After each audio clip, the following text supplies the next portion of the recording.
Prime Minister Frindle Stewart says no decision was taken by Cabinet to cut jobs in the public service.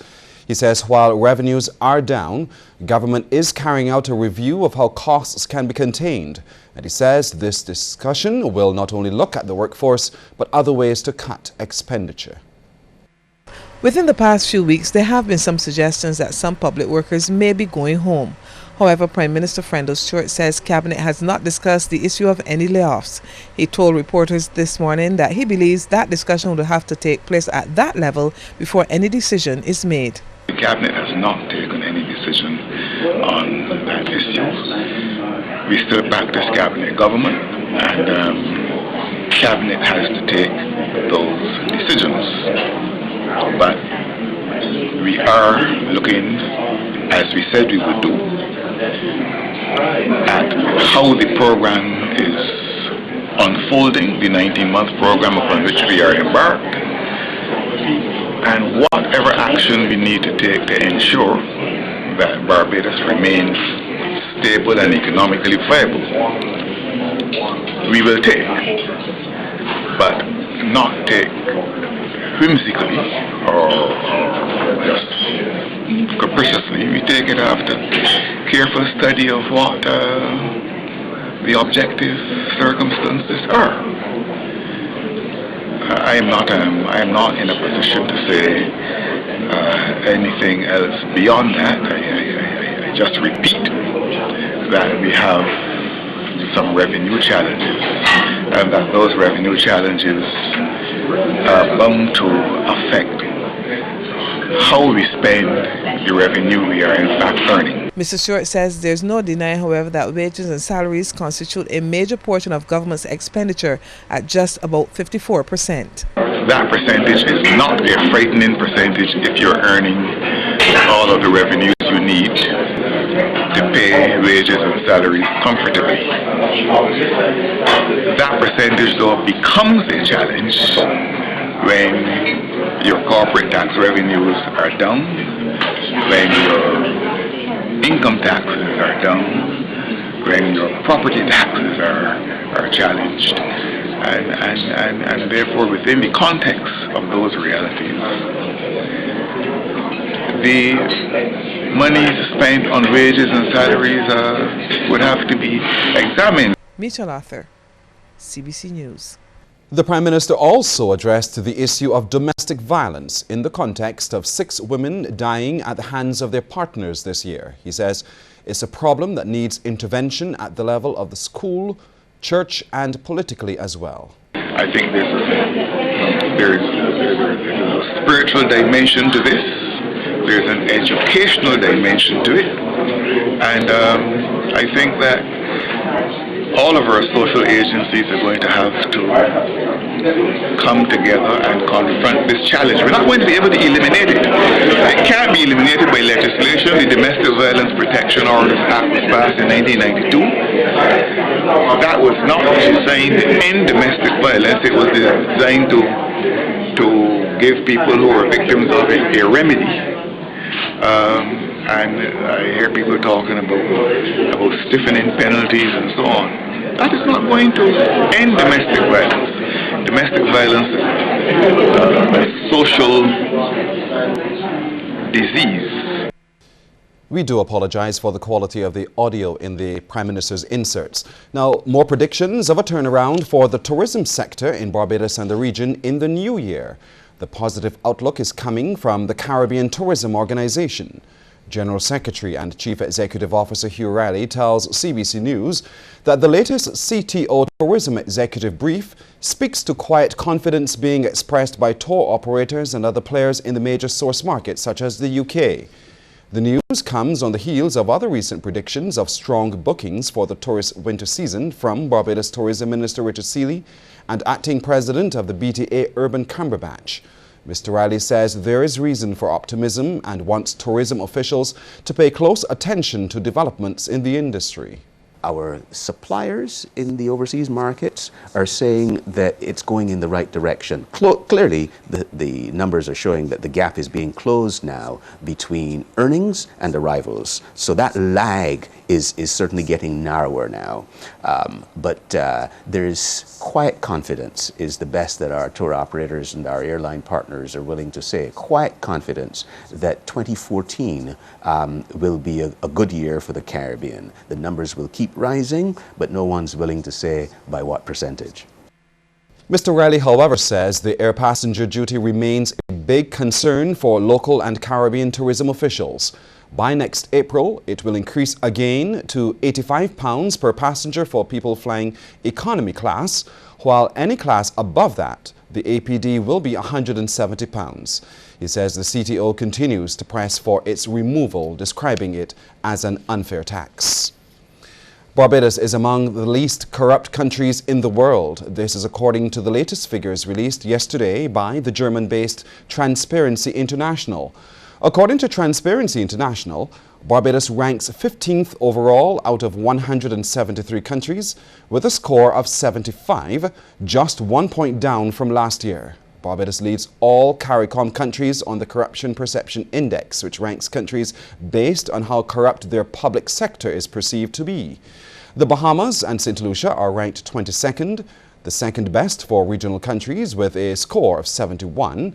St. Vincent and the Grenadines ranked at 33 with a score of 62, while Jamaica and Trinidad and Tobago both rank at 38. Good news for the region's pepper industry tonight.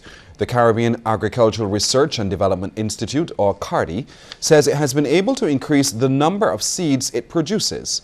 Head of CARDI's Barbados unit, Dr. Cyril Roberts, explains that CARDI produces seeds for most types of peppers grown in the Caribbean, many of which are then exported to Antigua.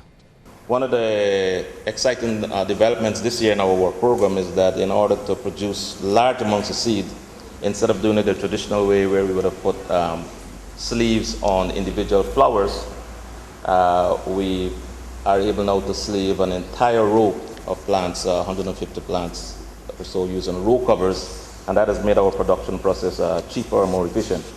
Unfortunately, in putting these row covers, which are important to the exclusion of bees in our production of seed, we have facilitated the inclusion of other visitors who have nobody to be able to see them when they steal our peppers.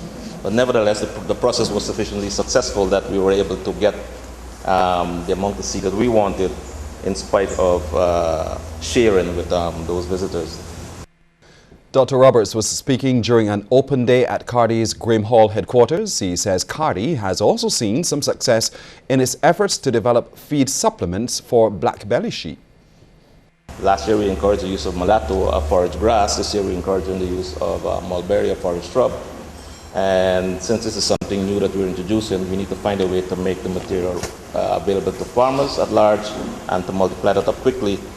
We were able to develop a technique this year of rapid propagation where we can grow plants from a single node and be able to get plants to go in the field in a month's time.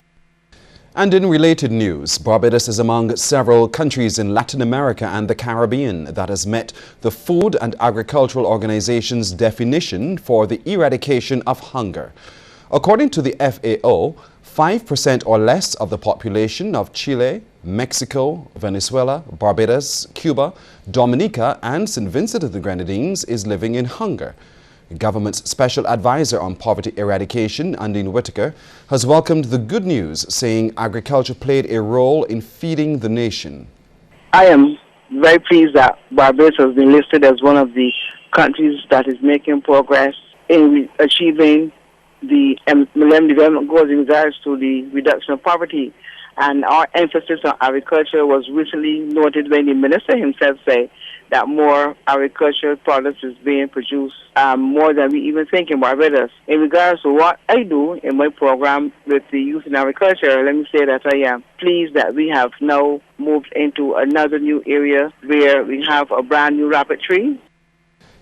The FAO, in its Panorama of Food and Nutritional Security 2013, says Haiti, Guatemala, Paraguay, Nicaragua and Bolivia suffer the highest rates of hunger. The report says some 47 million people suffer from hunger in Latin America and the Caribbean, 3 million fewer than in the last survey.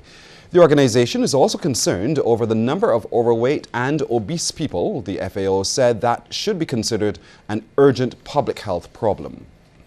By September 2015, Barbados will have a new state-of-the-art school for children and adults with special needs.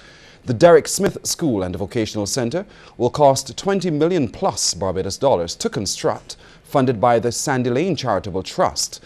And government will be footing the operational costs of the facility, put at approximately $2 million annually.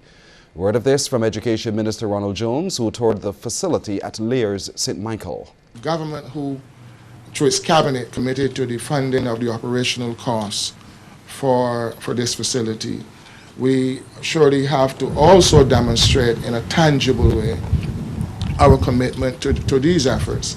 And wherever we can, that demonstration will be done and will be highlighted, because we just cannot ask for philanthropic gestures without commensurate approaches and commensurate satisfaction of these kinds of efforts.